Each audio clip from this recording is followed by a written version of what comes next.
बच्चा, फिर से ब्रेक के बाद आपका फिर से स्वागत है। एक छोटा सा टॉपिक जो रेगुलर वीडियो में नहीं आ सकता, इसलिए मैंने इसे अलग से बनाया है। क्या है देखिए, अर्थशास्त्र का मतलब बताया था मैंने आर्थिक क्रियाओं का अध्ययन। आर्थिक क्रियाओं का अध्ययन जिसमें होता है अर्थशास्त्र है। और आर्थिक क्रिया जहां संपन्न होती है उससे हम क्या बोलते हैं? अर्थव्यवस्था बोलते हैं। जहां आर्थिक क्रिया है वो संपन्न होती है। अब इस अर्थव्यवस्था को बहुत सारे अर्थशास्त्रियों ने अलग अलग भागों में डिवाइड कर लिया गया। वैसे तो जो मैं वीडियो बना रहा हूँ ये है तो बहुत ज्यादा लेंथली बहुत बड़ी है, लेकिन इसको 10वीं लेवल तक ही हम बना रहे हैं। ठीक है, जितना भी तक मैं पढ़ा रहा हूँ अर्थशास्त्र वो केवल 10वीं लेवल तक है। आगे 10वीं कंप्लीट होने के बाद में इसको आगे BA और MA लेवल तक पढ़ाया जाएगा। अर्थव्यवस्था के संदर्भ में देखें तो अर्थव्यवस्था के कुछ प्रकार हैं, वो इस प्रकार है। पहला अर्थव्यवस्था के रूप में विकास के आधार पे हमने वीडियो में पढ़ा, लेकिन वो बाद में बताएंगे। पहले पढ़े हैं अपन अर्थव्यवस्था को स्थिति के आधार पर। तो पहला होता है पूंजीवादी अर्थव्यवस्था। पूंजीवादी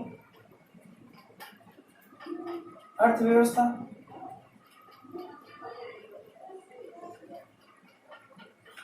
दूसरा जो होता है उसे बोलते हैं समाजवादी अर्थव्यवस्था। समाजवादी अर्थव्यवस्था।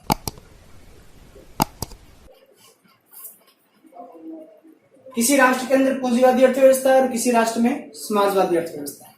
होता क्या है? पूंजीवादी जो अर्थव्यवस्था होती है इसके अंदर जो प्राकृतिक जो संसाधन होते हैं, संसाधनों पर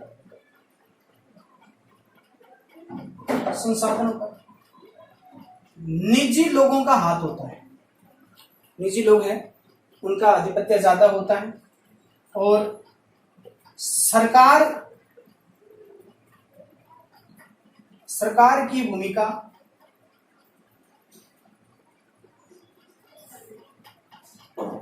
बहुत कम होती है। सरकार की भूमिका कम होती है, संसाधनों पर निजी लोगों का हाथ होता है और इसका जो उद्देश्य होता है,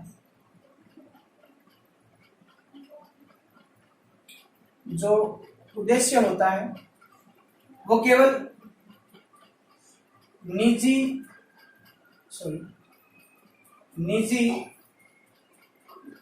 लाभ कमाना होता है। निजी लाभ है वो सबसे ज्यादा हो, समाज के लाभ से इनका कोई मतलब नहीं है। केवल निजी लाभ और निजी जो संसाधन होते हैं उनके आधिपत्य वो निजी लोगों का होता है। सरकार की भूमिका बिल्कुल कम होती है। ये पूंजीवादी देश है। पूंजीवादी अर्थव्यवस्था के अंदर जैसे देश आते हैं, जैसे अमेरिका हो गया, लंदन हो गया, England, America, France, Germany, Italy, ये पूंजीवादी अर्थव्यवस्था के रूप में। समाजवादी अर्थव्यवस्था के रूप के अंतर्गत क्या होता है कि इनके ऊपर जो संसाधन होते हैं, जितने भी संसाधन होते हैं, संसाधनों पर सरकार का आधिपत्य होता है। सरकार की अहम भूमिका भी होती है। सरकार की अहम भूमिका होती है, संसाधनों पर सरकार के आधिपत्य होते हैं। ठीक है, और इनका जो उद्देश्य होता है, इनका उद्देश्य होता है अधिकतम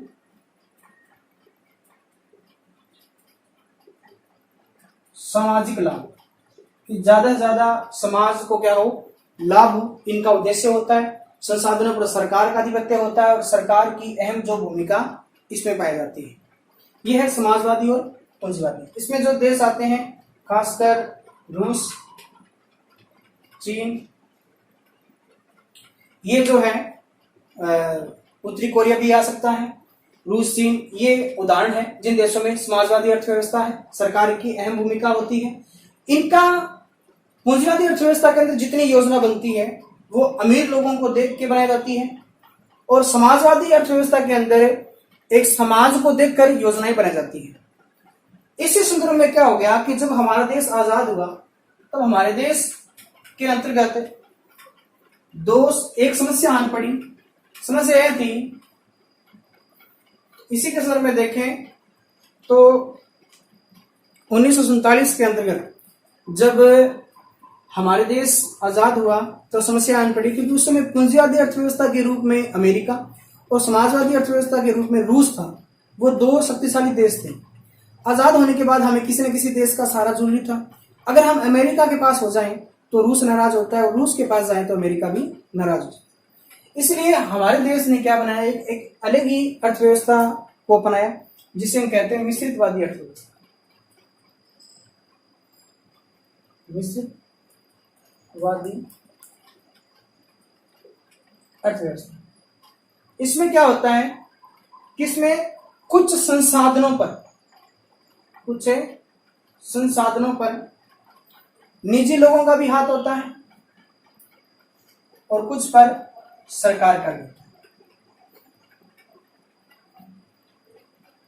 और इनका जो मुख्य उद्देश्य होता है वो निजी लाभ कमाना भी होता है और अधिकतम सामाजिक लाभ भी होता है। अधिकतम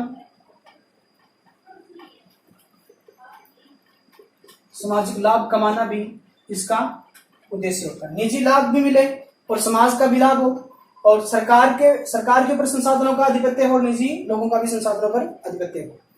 मतलब कि अर्थव्यवस्था को हमने 3 भागों में डिवाइड कर दिया अब तक, पूंजीवादी, समाजवादी और मिश्रितवादी। मिश्रितवादी अर्थव्यवस्था के अंतर्गत इन दोनों के गुण पाए जाते हैं। पूंजीवादी के गुण पाए जाते हैं और समाजवादी अर्थव्यवस्था के भी गुण पाए जाते हैं मिश्रितवादी अर्थव्यवस्था में। मिश्रितवादी अर्थव्यवस्था का सबसे अच्छा उदाहरण है भारत। भारत में कौन सी अर्थव्यवस्था है? मिश्रितवादी अर्थव्यवस्था है। अगर बात करूं मैं विकास के आधार पर, तो विकास के आधार पर हमने अर्थव्यवस्था को 3 भागों में डिवाइड किया था। अगर आपने लगातार वीडियो देख रहे हो तो पीछे वाली वीडियो के अंदर हमने बताया था, इसको अच्छे तरीके से बताया था। एक होता है अविकसित अर्थव्यवस्था,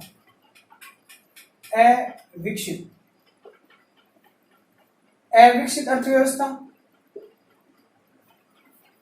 दूसरी होती है विकासशील अर्थव्यवस्था। तीसरी होती है विकसित अर्थव्यवस्था। ये 3 प्रकार की अर्थव्यवस्था होती है।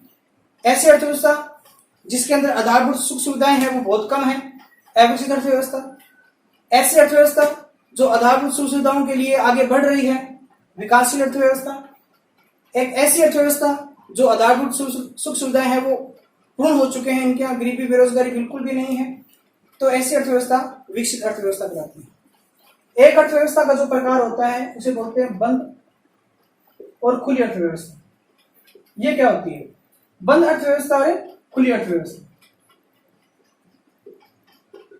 बंद अर्थव्यवस्था और खुली अर्थव्यवस्था के रूप में देखें तो बंद अर्थव्यवस्था वो होती है जिसमें आयात और निर्यात दोनों क्या हो, प्रतिबंध हो।